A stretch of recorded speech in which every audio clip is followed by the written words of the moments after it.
So his continuation is really impossible for us unless we bring more shame to this university, more denigration to this university.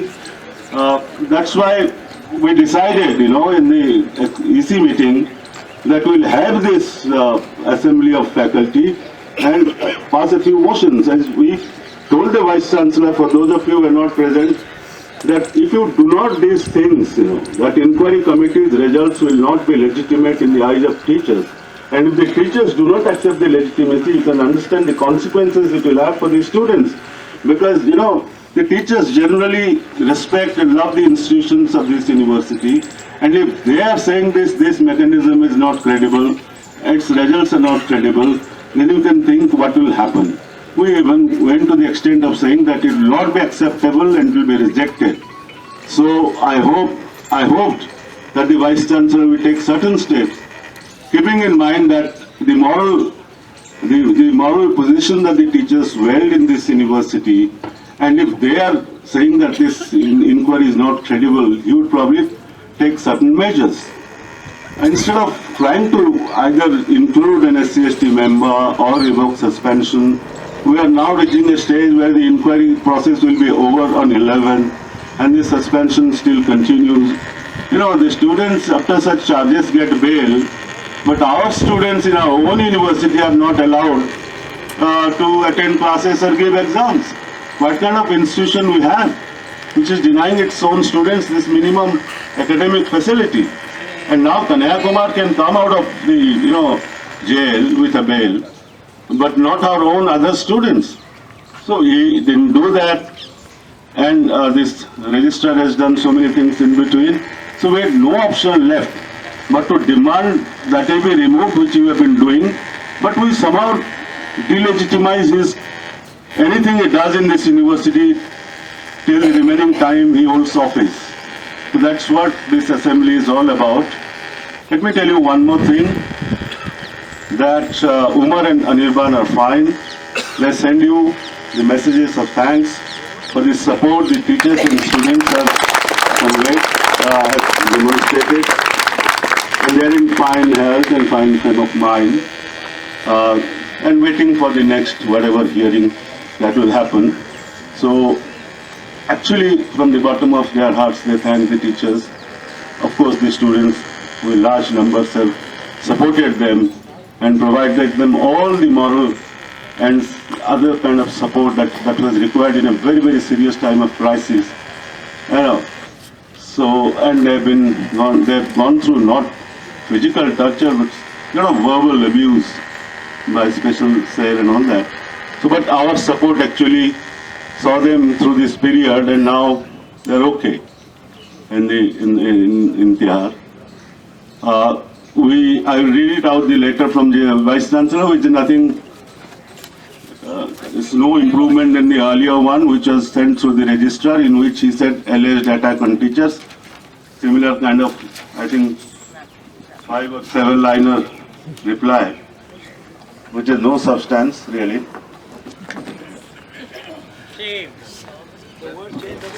Dear Professor Patnaik, this is a response to your letter dated 4th March 2016, addressed to the Vice Chancellor. I'd like to state that I have been trying to resolve the 9th February 2016 incident on the basis of the established rules and norms. The high-level inquiry committee has been entrusted with an important responsibility, and I am confident that the committee will submit its report by 11th March 2016.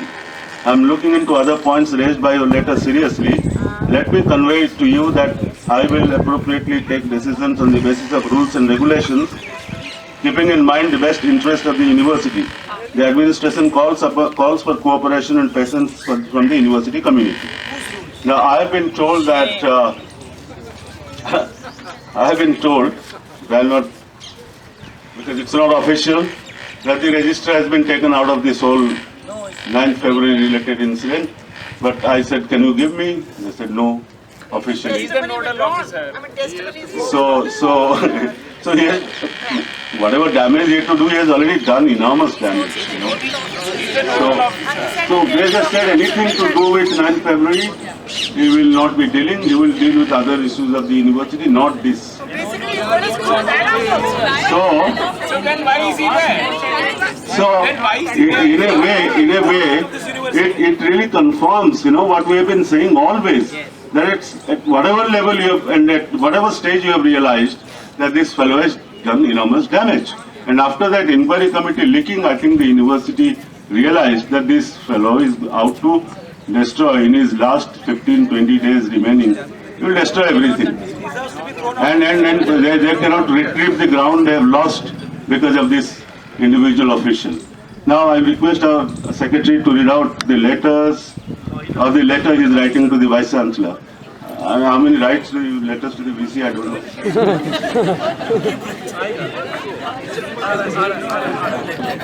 Let me read the letter that we have written today. We'll publish a book out of it.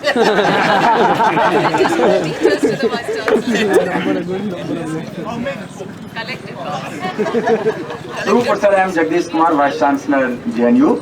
Dear Sir, while the teachers are waiting till Tuesday for your reply to our letter submitted to you on 4th March 2016, another unwelcome activity was witnessed on part of the acting registrar. To the surprise of everyone, he purposefully leaked his deposition to the inquiry committee before media. The official who is supposed to be the repository of the record of the university violates the basic requirement and act against the interest of the university. His act is not only morally untenable but also legally questionable. JNUTA is aghast to see such acts involving inquiry process. The current development only establishes our doubt that JNUTA has over the credibility of the inquiry process.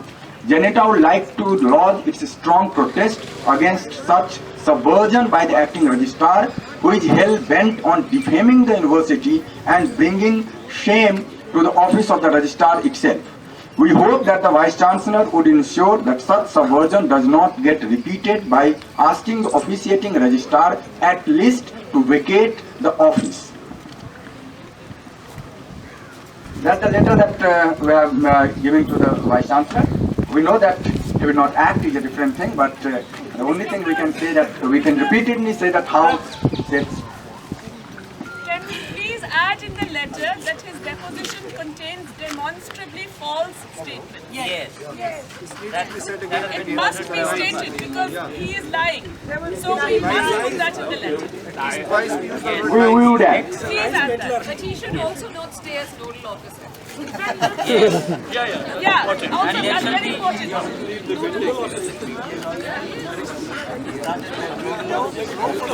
He's a lying ex-ray. And he must be removed as nodal. So now we would invite the motion from the House, and I think for the first unanimous, definitely. For the first motion, so the first is against the high-level inquiry committee by JB.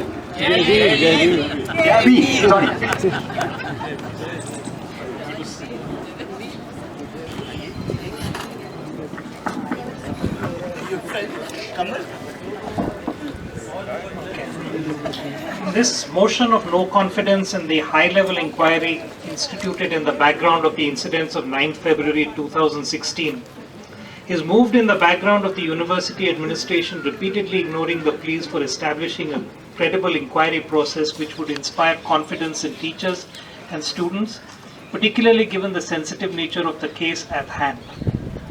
As per Statute 32(5), the university has a proctorial system where administration of student-related matters pertaining to all acts of indiscipline are delegated to the Chief Proctor. The Chief Proctor and 2 additional proctors assisting the Chief Proctor constitute the Proctorial Board. It is the Proctorial Board which first considers any complaint to ascertain if it pertains to the jurisdiction of proctorial inquiry. A Proctorial Inquiry Committee is set up to conduct an in-depth investigation into the matter, and detailed norms and procedures to be followed in such an inquiry have been evolved and notified. For reasons that the university administration has not explained till date, this normal process of inquiry was first initiated on 11th February 2016 but was short-circuited the very same day when the Proctorial Inquiry Committee was superseded by the 3-member high-level inquiry committee appointed by the Vice-Chancellor. The specific terms of reference of this extraordinary committee and the norms and procedures applicable to its proceedings were not notified then or even subsequently. The HLEC was, however, asked to submit its report by 25th February, a deadline which was subsequently extended. Clearly, upholding the principle of natural justice was not a priority of the university administration. The suspicion that the hasty decision to switch to an ad hoc process of inquiry was because of pressure from forces outside the university was further confirmed by the decision of the university to suspend 8 students from academic activities, supposedly on the basis of the recommendation of the HLEC given less than 24 hours after its constitution. No serious examination of even prima facie evidence could have been done so quickly, and this has become clearer over time as more and more evidence, both video and testimonial, initially touted as damning by those whose only interest was to attack JNU, has now shown to be not only suspect but even fabricated and false. The state of the evidence is also indicated by the fact that a member of the HELC has admitted to the media that they do not have full names of students whom they wish to invite to disclose before the committee, and have therefore, for instance, had to invite all the 22 Anjalis on campus. Even the order of the academic suspension issued before the students had any opportunity to present the case was characterized by vagueness. It did not spell out which of the 4 different listed charges each of the students was prima facie found to be guilty of by the HLEC.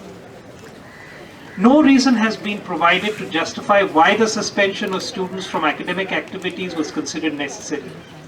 Since it is hard to think of how such a suspension could facilitate the inquiry process, the only conclusion that can be drawn is that the university administration connived in the process of conducting a witch hunt, which even led to some of the students being charged sedition and criminal conspiracy and spending time in jail. Despite all that has been stated above, the teachers of the university were still willing to give benefits of the doubt to the university inquiry process, provided some important concerns were addressed. The teachers urged a broadening of the committee, but this was initially ignored and then acted upon only in a limited way. More crucially, revoking the suspension of the students and beginning of the inquiry afresh did not accompany the reconstitution of the HLEC. The terms of reference remain undeclared.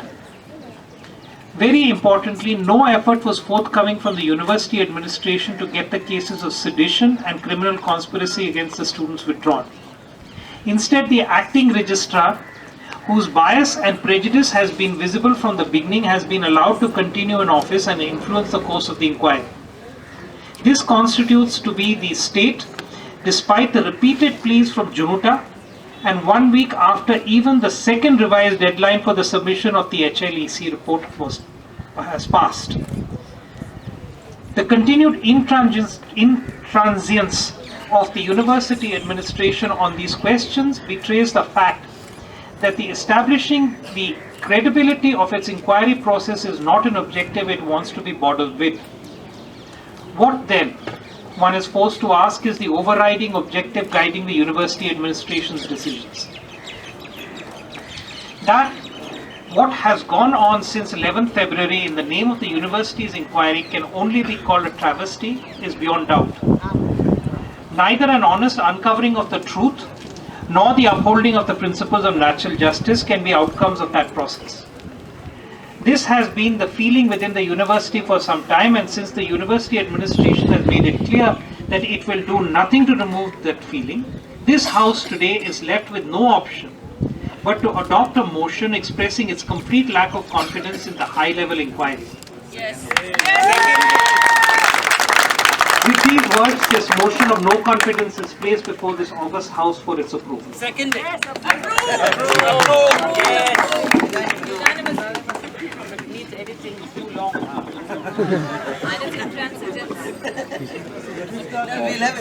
Thank you, Dr. Arji. Parliament to or assembly to quickly end, like like 5 minutes.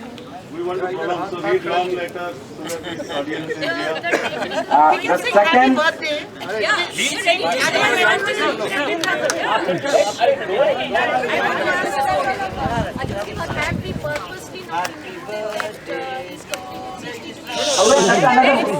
we have a second motion to be Ranjini would. Mine is even longer. On the registrar. That we want to hear it later. This motion for derecognition of the registrar in charge is moved because Mr. Bhupinder Zutshi is guilty of willfully betraying the university he was supposed to serve in his capacity as the acting registrar. And that too when the university was confronting one of its gravest challenges. The registrar is an officer of the university who derives his powers only from the Act, statutes and ordinances of JNU, which he in turn is duty bound to uphold and which also govern the terms and conditions of the appointment to his position. The Act, statutes and ordinances also limit the exercise of the registrar's powers to the purpose of advancing the objectives for which the university was created, which are laid out in the first schedule of the Act and not for the pursuit of any private agenda. In the short period since February 9, 2016, however, Mr. Bhupinder Zutshi has not once but many times over shown himself to be incapable of remembering this distinction. He has acted in bad faith and not discharged his functions in keeping with the rules of the university read with the first schedule. This is established by the following reasons. 1. The acting registrar granted permission in writing to the police to enter the campus on 11th of February 2016, a carte blanche which has not been formally withdrawn till date. The acting registrar has made patently false and irresponsible statements to the media on a number of occasions. In an interview to the Hindu regarding the suspension of 8 students, the acting registrar said, an inquiry committee identified the students as raising anti-India slogans. The students who have been debarred were raising anti-India slogans in the video, and Kanhaiya was also seen in the video raising anti-India slogans. Given that the Delhi magisterial probe establishes that at least 2 of the most controversial videos were clearly manipulated and voices were added to them, the acting registrar's statement to the media on Kanhaiya Kumar indicates bias, malice and vindictiveness. This bias is also reflected in the most recent leak to the media about the officiating registrar's statement before the inquiry committee. 3. The acting registrar played a crucial role in the academic debarring of 8 students by providing in 24 hours of its constitution without a terms of reference. He then further compounded his act by stating to the media that the videos were authentic even when they were being sent for forensic examination. The repertoire of the registrar in charge acting in bad faith also entails a undue police interference in academic matters by sending police to an international collaborative conference of the university. B. The willful inaction about the incident on the night of 12 February 2016 when teachers and their families were threatened by a mob in a residential area of the university, an incident which violated the academic norms and rules of the university. Doubting publicly the physical attack and threat to life that teachers of the university faced in Patiala House. Authorizing surveillance without any due process or justification. Reported threats to photocopiers inside and around the university. The acting registrar also forwarded to the MHRD an interim report and authenticated posters as if these posters were evidence of the anti-national character of JNU. In doing this, the registrar went beyond his powers as the law officer of the university when read with the JNU Act of 1966. The information passed to the MHRD also included names of at least 2 faculty members and several students from the registrar, whom the registrar labeled as anti-national. This is a political category that does not necessarily translate into the law of sedition just because the acting registrar feels so. Such vindictive administrative action on part of the acting registrar infringes constitutional rights of concerned students and teachers. Given this role of the acting registrar's post facto appointment as nodal officer of the university to coordinate and reply to parliamentary questions for the MHRD is shocking and further reduces the confidence in the university administration. While the Vice Chancellor as the competent authority can appoint a registrar as a nodal officer, the said officer must have a substantive position, not an in-charge position which has been extended contrary to the rules, procedures and norms of the university. Further, while certain requests from the MHRD may be considered by the Vice Chancellor, with due application of mine, the appointment of a nodal officer as a directive of the MHRD is a violation of the autonomy of the university. For the damage that he has inflicted on the university over the last few weeks, the acting registrar should have been removed from his office much before today, as has been demanded by the JNUTA. This further continuation in office is in violation of Ordinance 52 relating to terms and conditions of service of the registrar, which specifies that the registrar shall retire on attaining the age of 62 years. Professor Zucchi's date of birth is 9/3/1954. He would have needed to demit office by today even if he was holding a substantive position, which he is not. Despite this, his term has been extended by the university administration up to 31st March 2016. Even according to DOPT rules, such an extension should be an exception and taken in public interest only when one of the following two conditions is satisfied. That the retiring specialist is not just one of the outstanding officers, but is really head and shoulders above the rest. Two, that other specialists are not ripe enough to take over the job. In cases where the specialist is not considered to have good reputation for integrity and honesty, he should not be considered for extension in service. Professor Zucchi's term of appointment as registrar in charge going beyond 9th March 2016 would thus be violating rules and procedures of both the Union government and Jawaharlal Nehru University. This is against the principle of natural justice. For all these reasons, this House declares that it ceases to recognize the acting registrar as an officer of the Jawaharlal Nehru University. The House demands that the Vice Chancellor do the same and remove Professor Zucchi immediately from that position and also withdraw the order appointing him as nodal officer of the university to reply to parliamentary questions for the MHRD. With these words, this motion to de-recognize Professor Zucchi as the acting registrar is placed before this House for its approval.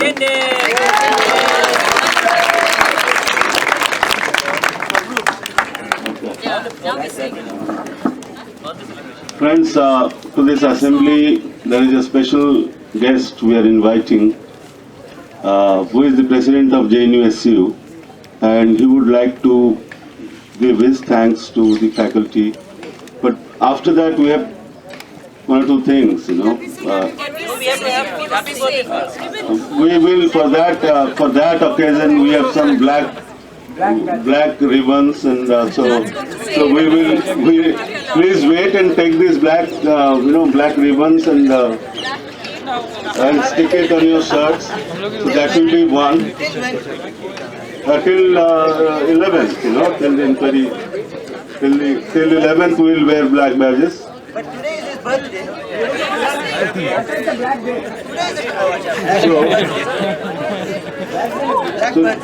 So please, you know, let's request the JNU VC president, Shri Kanhaiya Kumar.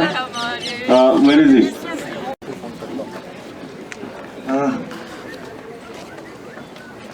लोग कहते हैं कि मैं भाषण देता हूँ, लेकिन ये मेरे लिए बहुत मुश्किल होता है कि जब मैं अपने टीचर के सामने खड़ा होता हूँ, खास करके ये जो स्थिति हुई है पिछले दिनों हमारे साथ।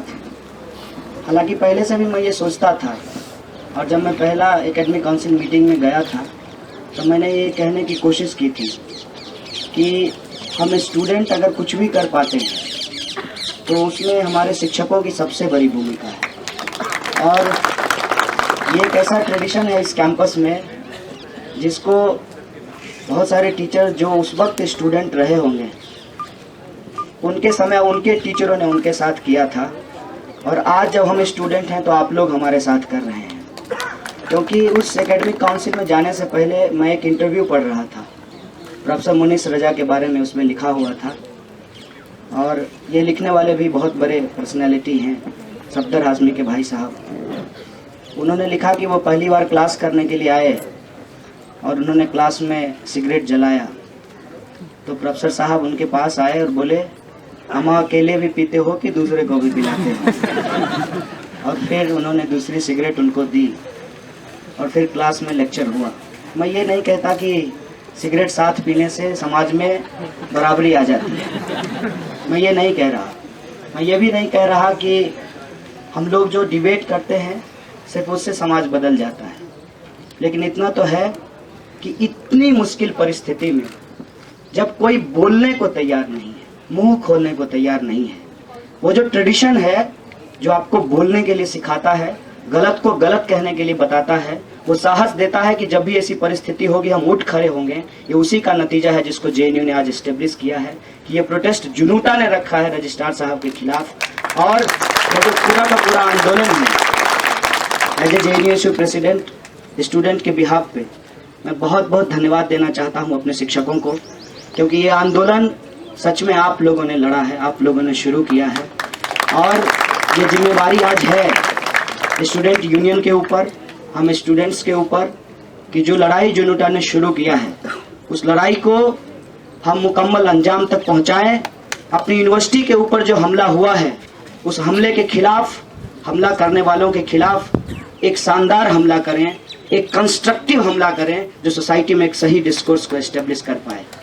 इसीलिए यह जो लड़ाई है, चाहे रजिस्ट्रार साहब को रिमूव करने की बात हो, चाहे अपने कैंपस के अंदर जो एक माहौल, डर का माहौल पैदा किया गया, उस दहशत से कैंपस को निकालना, और समाज के अंदर जो जेएनयू की छवि खराब की गई, मुझे बहुत दुख हो रहा था जब मैं कस्टडी में था, जब हमारे स्टूडेंट के बारे में पहले बोला गया, शुरुआती के दिनों में पहले स्टूडेंट के बारे में गलत बोला गया, खास करके जो हमारी गर्ल्स स्टूडेंट हैं उनके बारे में, और मैं सुनता था, कभी किसी बात को लेकर के कोई तकलीफ नहीं होती थी, लेकिन उस वक्त मुझे बहुत बुरा लगता था। और फिर दूसरा फेज आया, जब मूवमेंट शुरू हुआ कैंपस के अंदर, तो हमारे टीचरों के बारे में बोला गया। उन्होंने कहा बाकायदा कि स्टूडेंट तो कुछ नहीं है, वहाँ के टीचरों को पकड़ करके जेल में डालना चाहिए, इस तरीके का स्टेटमेंट देते थे। और शायद ये उसी का नतीजा है कि एमएलए कहते हैं कॉन्डोम के बारे में, एमएलए कहते हैं यहाँ की लड़कियाँ प्रोस्टिट्यूट हैं, इस तरीके का पूरा माहौल है। और ये सिर्फ स्टूडेंट को लेकर के नहीं है। एक तस्वीर एक लड़की के साथ आई, वो स्टूडेंट है कैंपस की, लेकिन उसको टीचर बताया गया। ये एक बहुत बड़ी साजिश है कि एक साथ ये लोग दो शिकार कर रहे हैं। एक तो स्टूडेंट मूवमेंट को डिलेजिटिमेट कर रहे हैं, दूसरा यहाँ जो हम लोग इक्वल राइट्स की बात करते हैं उसको ये लोग किस तरीके से उसका मॉरल पॉलिसिंग करके कैरेक्टर असैसिनेशन पूरे के पूरे इंस्टीट्यूशन का कर रहे हैं। ये एक गंभीर समय है। शिक्षकों का जो साथ मिला है ये हमारे लिए बहुत ही पॉजिटिव है। हम स्टूडेंट उनके प्रति अपना आभार व्यक्त करते हैं, और हम स्टूडेंट, टीचर, कर्मचारी सब लोग मिलकर जेएनयू ने अपने आप को जो एक परिवार की तरह समाज में अपने आप को स्थापित करने की कोशिश की है, उस परिवार के हर एक सदस्य की जिम्मेवारी समझते हुए मिलकर के इस लड़ाई को लड़ेंगे। बेशक ये बड़ी लड़ाई है, क्योंकि जेएनयू तो बहाना है, यूपी चुनाव निशाना है। तो इस चुनाव के चलते कुछ भी बोलिए, कहीं भी बोलिए, आगे पीछे के शब्द हटा करके बीच का एक शब्द बोला जाता है, पूरा कॉन्टेक्स्ट हटा करके एक लाइन जो है न्यूज़ चैनल पे चलाया जाता है। ये हमले रुकेंगे नहीं, ये हमले चलेंगे और बढ़ेंगे। इसीलिए हमको मजबूत रहने की ज़रूरत है। एक अपील है हमारे टीचरों से, आप क्लास छोड़ करके, एकेडमिक काम छोड़ करके लगातार इस मूवमेंट को चला रहे हैं, हम शुक्रगुजार हैं आपका। और शायद ये बहुत दिन तक लंबा कर पाना संभव ना हो, तो हम लोग वो काम करेंगे मोबिलाइजेशन का, लोगों को रोड पे उतारने का। आप लोग हमारे साथ रहेंगे, लेकिन आप लोगों को एक चीज़ की और मदद करनी पड़ेगी जो आप पहले भी करते रहे हैं हर मूवमेंट में। फिनेंशियल हेल्प की ज़रूरत है JNU VC को। तो हम ट्रांसपेरेंसी के लिए JNUTA प्रेसिडेंट को भी अपने साथ रखेंगे और हम लोग फंड कलेक्ट करेंगे। एक बड़ी लड़ाई है और जो कैरेक्टर असैसिनेशन पूरे के पूरे इंस्टीट्यूशन के ऊपर किया जा रहा है, ऑटोनॉमी पे अटैक है, हमारे डेमोक्रेटिक राइट और कॉन्स्टिट्यूशनल राइट पे अटैक है। इस लड़ाई को हम दूर तक ले जाएंगे और जीत में परिवर्तित करेंगे। अपने साथियों को रिहा करा कर लाएंगे। सेडिशन के ऊपर एक सवाल खड़ा करेंगे इस देश में। यह लड़ाई लंबी चलेगी। आपका साथ के लिए बहुत बहुत शुक्रिया।